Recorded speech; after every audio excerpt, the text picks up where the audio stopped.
With the deadline for the demise of the internal combustion engine rapidly approaching, the world's biggest car manufacturers face a very simple choice. Adapt or die. Of course, that's easier said than done, especially when you have a 50 to 100 year history of doing things a certain way. And while recent maiden EV offerings from the likes of Porsche and Honda show that you can teach an old dog new tricks, some of the world's biggest and most historic car brands are really struggling with the switch to electric. Perhaps that explains why so many of the car brands doing the most exciting stuff right now are the ones with no history at all. The ones who don't have any previous experience building petrol-powered stuff and are therefore approaching EV design with a blank slate and an open mind. Here are 7 new EV brands, some of which you may never have heard of, who are doing things a little bit differently. US-based Rivian grabbed headlines recently on account of a deal they struck with Amazon that will see them build 100,000 all-electric delivery trucks in the next decade. Not a bad bit of business for a company that's never even put a car into production. I mean, that'd be like starting a new media outlet that was all about e-mobility and then immediately getting invited to drive the new Rimac Concept 2. I mean, can you imagine? Rimac, call me. How about new? Rivian's first electric vehicles, the R1T truck and R1S SUV, don't seem that groundbreaking at first glance. After all, there are plenty of big luxury SUV electric things out there already. But most of those are pretty much big family cars with four-wheel drive, whereas this is a proper adventure vehicle. Ranges over 400 miles and 0 to 60 miles an hour is done in less than 3 seconds, thanks to a quad motor setup that allows for as much as 750 brake horsepower. Another benefit of the quad motor setup is the Rivian's ability to do ridiculously cool, almost entirely pointless tank turns. Look at that. Whoa. But that isn't even the coolest thing about the Rivian. The coolest thing about the Rivian is that you can spec it with a kitchen. I'm serious, look at that. The R1T truck has a storage tunnel that runs the width of the car and you can fill it with like a whole pull-out kitchen thing. It's amazing. Now, if you looked at the Rivian just now and thought, yeah, I like that it's good off-road and I do want something that's electric, but it just looks a bit too round, then boy do I have something for you. Meet the B1 SUV and B2 pickup truck, the very first cars from US-based Bollinger. Bollinger's MO is simplicity done exquisitely. Inside the cabin you'll find no touchscreens. The center console is literally just a metal table. There isn't even a pull-out kitchen anywhere. All you get is a steering wheel, a couple of pedals, some dials and switches, but everything is beautiful and completely hand-built. The doors, windscreen and roof panels can all be removed for an al fresco driving experience, and like the Rivian, the Bollinger has a secret storage tunnel. But this one's even cooler because it runs the length of the car, allowing you to transport lumber and skis and really big spaghetti. In love yet? Of course you are. Look at this thing. It's so cool. But unfortunately, the Bollinger does come at a cost. And that cost is the cost, because the Bollinger starts at $125,000, which is a lot. Very cool though.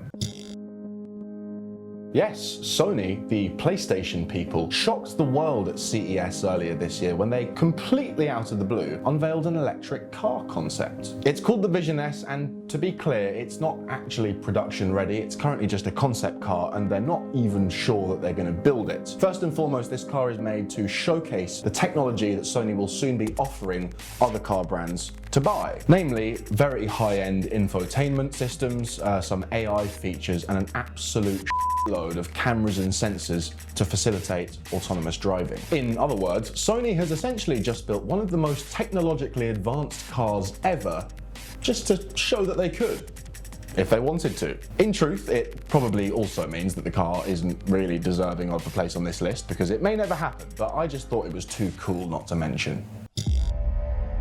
While electric cars are typically kind to the environment, the process of creating electricity often isn't. Enter Dutch brand Lightyear with what they claim is the world's first long-range solar-powered production EV. Now, we've seen solar panels on cars before, even going back as far as 2012 with the Fisker Karma, the only car to give me moustache envy. But solar tech has come a long way since then, and Lightyear claimed that their car, which is imaginatively named The One, will offer as much as 450 miles of range through a combination of a tiny battery and the solar panels adorning the roof and bonnet of its extremely aerodynamic body. You'll still need to plug the car in every now and then. The solar panels can't charge the car from empty to full, but if you live somewhere with nice weather, you could be gaining as much as 20,000 kilometers of pure solar energy every year. It's not on sale yet, but you can put down a €4,000 deposit if you're serious about it. Don't imagine they're going to sell many of them in Britain though, because I live here and last time I saw a sunny day, I was 12.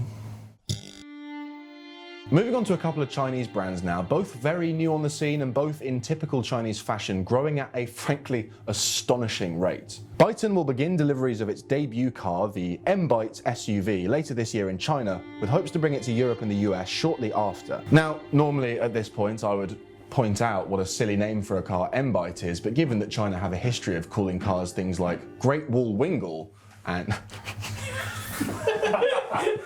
But given China have a history of calling cars things like Great Wall Wingle and Joy Long Super Long, M-Byte doesn't seem that bad. Now, I could tell you all about how all the founders of Byton are originally from Nissan and BMW, or explain to you the incredible production schedule that they're targeting, but let's just cut to the chase. Have you seen the size of this screen? That is a 48-inch dash-mounted screen. 48 inches! That's like 4-foot-long subs. I could have just said 4 feet, but I'm hungry. Meanwhile, Xiaopeng, or Xpeng to his mates, has secured colossal funding via e-commerce giant Alibaba, which for those of you who don't know is kind of like if the middle aisle of Aldi was a website. If you need a high street version of something, Alibaba is the place to go, and truth be told, Xiaopeng's first 2 cars, the G3 and incoming P7, definitely look suspiciously Tesla-y. That aside, and while neither of these companies' current offerings are exactly sci-fi exciting, the main takeaway here is that China's EV brands are about to explode onto the international market. They've got the funding and they're growing fast. Watch this space. Now let's end with something seriously sexy. Million horsepower hypercars are a dime a dozen these days, especially electric ones, but surely none are as desirable as the beautiful Pininfarina Bautista. The Italian coach building legends, now under the ownership of Mahindra, have essentially bought all the difficult underbits off Rimac, added their own software derived from Formula E, and then coated the whole thing in a gorgeous body of their own. And the result is this 1900 brake horsepower missile. Aerodynamics are everything in terms of extracting speed and efficiency from an electric supercar, and who else but the original masters of the wind tunnel to perfect them? The Bautista is designed to be the kind of road driving experience car shows wax lyrical about, with track-tested technologies letting it push the ultimate limits. And those are 7 of the most exciting new EV brands in the world right now.